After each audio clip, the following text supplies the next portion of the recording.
Hello बच्चों, मैं सुमित केसरी आप सभी का स्वागत करता हूं फिर से हमारे इस online platform the Bihari's academy पे।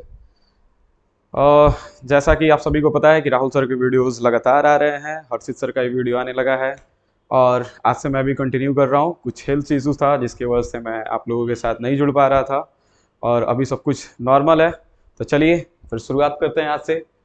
तो आज मैं डिस्कस करने जा रहा हूँ, हम लोग पढ़ने जा रहे हैं क्लास 12 का बिहार बोर्ड का इंग्लिश।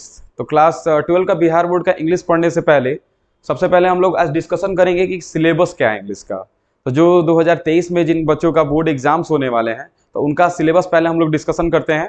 तो मैंने यहाँ पे एक मतलब कि चार्ट प्रिपेयर किया है और मैं चार्ट सबसे पहले डिस्कस कर देता हूँ कि कहाँ से क्वेश्चन कितने मार्क्स के फ्रिक्वेंटली मतलब कि एग्जाम में आस्क किए जाते हैं।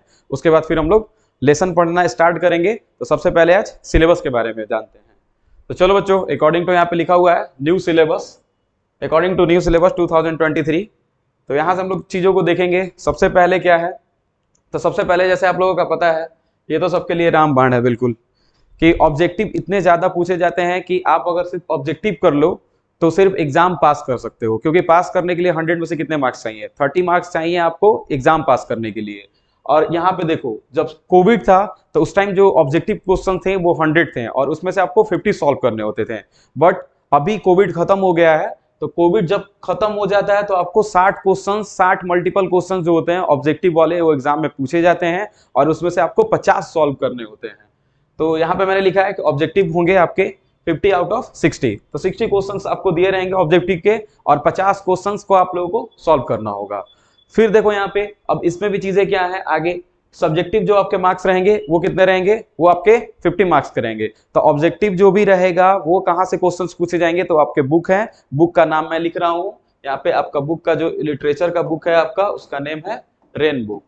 अब रेनबो में आपको चीजें पढ़नी है, प्रोज और एक है आपका पोइट्री और एक आपका बुक है स्टोरी ऑफ इंग्लिश। तो इन तीनों से क्वेश्चंस रहेंगे। उसके बाद आपके ग्रामर सेक्शन से भी क्वेश्चन रहेगा। तो मैं ग्रामर पूरा बताने वाला हूँ कि ग्रामर हम लोग क्या क्या कंप्लीट करेंगे। तो अभी हम लोग देखते हैं कि 50 नंबर का ये जो सब्जेक्टिव क्वेश्चंस रहेंगे ये कहाँ से पूछे जाते हैं। और ऑब्जेक्टिव वो ग्रामर और जो मैंने अभी 3 बुक बताया, सॉरी 2 बुक बताया मैंने, एक रेनबो और एक स्टोरी ऑफ इंग्लिश, वहां से पूछे जाएंगे। तो चलो अब शुरुआत करते हैं, देखते हैं कि सब्जेक्टिव में 50 नंबर वो कैसे मतलब कि डिस्ट्रीब्यूट किया गया है। तो 35 ये जो कंपल्सरी मार्क्स हैं आपके, ये देखो अगर थोड़ा सा आप लोग फोकस कर लोगे लास्ट के 2 से 3 महीने में तो आप 100 में से एक अच्छा स्कोर ला सकते हो, 80 90 इतना स्कोर कर सकते हो। पिछले बार बहुत बच्चों ने इतना स्कोर किया था।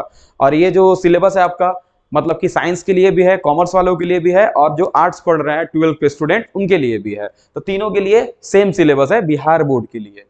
तो अब देखो यहाँ पे कंपलसरी जो है 35 मार्क्स का सब्जेक्टिव, वहां पे क्या क्या चीजें पूछी जाएंगी। तो तुम्हारा इंग्लिश में ऐसे रहेगा, ऐसे मतलब कि पैराग्राफ राइटिंग भी इसको बोलते हैं या फिर ऐसे, दोनों सिमिलर ही होता है।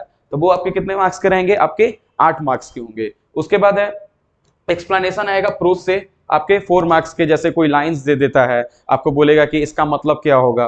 तो इस तरीके से चीजें रहेंगी प्रोज से 4 मार्क्स के। और एक्सप्लेनेशन आपका पोइट्री के सेक्शन से रहेगा, ये भी कितना रहेगा, 4 मार्क्स का रहेगा। उसके बाद मतलब कि यहाँ पे है लेटर और एप्लीकेशन, ये आपके क्या रहेंगे, 5 मार्क्स के रहेंगे। या तो लेटर पूछ सकता है या फिर एप्लीकेशन पूछ लेगा। तो इसमें मैं बताऊंगा कि लेटर राइटिंग वगैरह क्या होता है। जब हम लोग ग्रामर सेक्शन स्टार्ट करेंगे ना तो उस टाइम मैं सब आपको एग्जाम के पहले लिखना सिखाऊंगा। और एप्लीकेशन भी जैसे होता है वो एक फॉर्मल होता है, एक इनफॉर्मल होता है। तो एप्लीकेशन वगैरह भी हम लोग लिखना सीखेंगे। उसके बाद है शॉर्ट क्वेश्चन है आपके 5 होंगे, 2 मार्क्स के हो जाएंगे आपके, कितने 10 नंबर के आपके ये हो जाएंगे। उसके बाद आपका पैसेज होगा या फिर प्रेसिज होगा।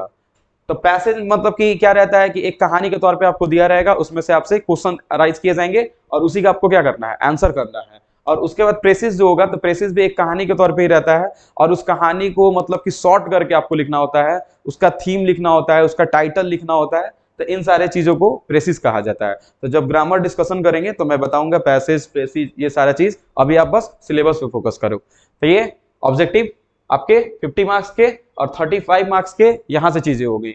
अब देखते हैं जो 15 रहता है ये ऑप्शनल। अब 15 जो रहेगा, अब देखो मतलब कि मैंने लिखा है प्रोज, पोएट्री, समरी। तो प्रोज का भी समरी लिख सकते हो, ठीक है, या आपसे पोएट्री का समरी पूछ दे या फिर लॉन्ग क्वेश्चन पूछ ले या फिर मैच द फॉलोइंग आ जाए, पोयम और पोएट का, या फिर ट्रांसलेशन पूछ ले या फिर मैचिंग आपसे पूछ ले, फिर ऑथर का या फिर उनके द्वारा जो किताब लिखा गया है, जो वर्क किया गया है उनका। ये सारी चीजों को। तो देखो इनमें से 15 मार्क्स का रहेगा ये, तो या तो 1 2 3 ये पूछ ले तो ये तीनों मिसिंग रहेगा। बात समझ में आ रही है? कहने का मतलब मान के चलिए आपसे प्रोज समरी पूछ लिया, या फिर पोइट्री का समरी पूछ लिया, या फिर लॉन्ग क्वेश्चन पूछ लिया, तो 5 5 5 मार्क्स के तीनों आ गए ना, तो फिर अब इन सारी चीजों को स्किप कर देगा। लेकिन यहाँ पे जो चीजें थी ना, मतलब कि कंपलसरी में, तो ये सारी चीजें रहेंगी, इतना इतना मार्क्स का डिस्ट्रीब्यूशन है। लेकिन यहाँ पे आपका डिस्ट्रीब्यूशन नहीं है। यहाँ पे कोई चीज कभी एग्जाम में एलिमिनेट कर देता है, कहीं से क्वेश्चन पूछ लेता है, कभी देखोगे ट्रांसलेशन आपको उसको एलिमिनेट कर देना है, या फिर इन सारी चीजों में से कुछ देगा और कुछ को एलिमिनेट करेगा, तो ये आपका ऑप्शनल है। आई थिंक बात समझ में आ गई होगी। तो यहाँ पे देखो प्रोज का भी समरी लिखने को आता है, जैसे Indian civilisation and culture Mahatma Gandhi के द्वारा लिखा गया है ना, उसका कह देगा कि समरी लिखो। उसके बाद जैसे पोइट्री है, तो पोइट्री जैसे पहला हम लोग को लेसन पढ़ना है sweetest love I do not go, तो उसका हो सके कि आपसे पोइट्री का समरी पूछ ले, तो या फिर लॉन्ग क्वेश्चन आपसे हो सके पूछे, या फिर match the following poem poet मैं बता ही चुका हूँ। ट्रांसलेशन आता है 1 मार्क्स का, 5 आपसे ट्रांसलेशन पूछ ले 5 मार्क्स का, तो ये हो सकता है। उसके बाद मैच जैसे ऑथर एंड यहाँ पे वर्क्स होगा, ठीक है, ऑथर और उनका जो वर्क्स उनके द्वारा जो लिखा गया है किताब ना, तो वो भी पूछ सकता है। तो ये आपका 35 और ये हो गया 15, तो 50 मार्क्स का हो गया आपका, इनसे क्वेश्चन पूछा जाएगा।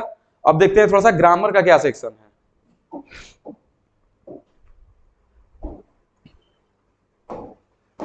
अब देखो पर्टिकुलर अगर ग्रामर की बात करें तो मैंने यहाँ पे लिखा हुआ है ना इंग्लिश ग्रामर सिलेबस, तो यहाँ से चीजों को देखते हैं। ये आपको क्या पढ़ना है, आर्टिकल, मैं ग्रामर स्टार्ट करूंगा तो जितना पूछा जाएगा ना आपके एग्जाम में उतना सब कुछ बता दिया जाएगा, जिससे आपका क्वेश्चन छूटे ना। तो आर्टिकल्स आपका हो जाएगा, फिर उसके बाद पार्ट्स ऑफ स्पीच है, नाउन है, प्रोनाउन है, एडजेक्टिव है, verb, adverb, preposition, conjunction, interjection, मतलब कि पार्ट्स ऑफ स्पीच हो गए आपके। बेसिक क्वेश्चन रहते हैं, सबसे ज्यादा क्वेश्चन अगर देखो तो आपको यहाँ से मिलेंगे। प्रीपोजिशन से आपको देखने को मिल सकता है, आपको वर्ब से मिल सकता है क्वेश्चंस देखने को, तो इनसे क्वेश्चन ज्यादा पूछे जाते हैं। उसके बाद आपका नंबर हो गया, जैसे सिंगुलर और प्लूरल, तो इन सारे चीजों को पढ़ना है। उसके बाद आपका पर्सन से बहुत ज्यादा क्वेश्चन नहीं है। हाँ, टेंस आपका क्या है, टेंस इंपॉर्टेंट है, आपका वॉइस इंपॉर्टेंट है, आपका नरेशन इंपॉर्टेंट है। उसके बाद थोड़ा सा कुछ बात कर लेते हैं, वर्ड्स वगैरह आजकल पूछे जा रहे हैं, जैसे कॉम्पिटिटिव एग्जाम्स में होते हैं ना, जैसे सिनोनिम्स, मतलब कि हिंदी में बोले तो पर्यायवाची शब्द, तो सिनोनिम्स आपके पूछे जाते हैं। एंटोनिम्स होता है, एंटोनिम्स हो जाएगा वो उल्टे शब्द को बोलते हैं, विपरीत शब्द को एंटोनिम्स बोलते हैं इंग्लिश में। उसके बाद आपका पूछा जाएगा वन वर्ड सब्स्टिट्यूशन, अनेक शब्दों के एक शब्द होते हैं ना, उसको क्या बोला जाता है, वन वर्ड सब्स्टिट्यूशन। तो 1 2 क्वेश्चंस यहाँ से पूछे जाते हैं एग्जाम में। उसके बाद हो गया idioms and phrases. Idiom and phrases मतलब कि जैसे मुहावरे, हिंदी में कहा जाता है ना मुहावरे, इडियम एंड फ्रेजेस क्या हो गए आपके, मुहावरे हो गए। और एक आपका हो जाएगा स्पेलिंग करेक्शन। तो आपका इंटायर जो सिलेबस है ग्रामर सेक्शन का, तो ग्रामर सेक्शन से यही से क्वेश्चन पूछे जाएंगे। और जो आपका टेंस है, यहाँ से आप क्या कर सकते हैं, जो भी आपके एग्जाम में ट्रांसलेशन पूछा जाता है ना, तो वो यहाँ से आप इजिली सॉल्व कर सकते हैं।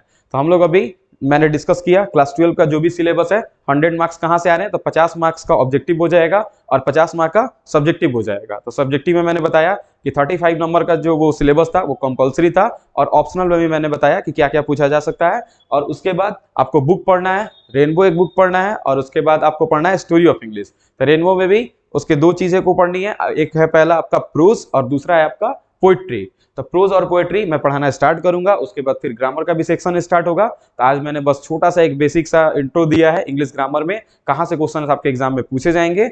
अब जो नेक्स्ट वीडियो होगा तो मैं पहला लेसन आपको पढ़ाऊंगा पोएट्री का, sweetest love I do not go. ठीक है, तो चलो अच्छे से प्रिपरेशन करते हैं एग्जाम का, और कोशिश है कि अब लगातार जल्दी जल्दी आके आपका सारा सिलेबस मतलब कि एग्जाम कंडक्ट होने से पहले खत्म किया जाए। उसके बाद बहुत सारे क्वेश्चंस का प्रैक्टिस किया जाएगा, बहुत सारे ऑब्जेक्टिव क्वेश्चंस बनाए जाएंगे।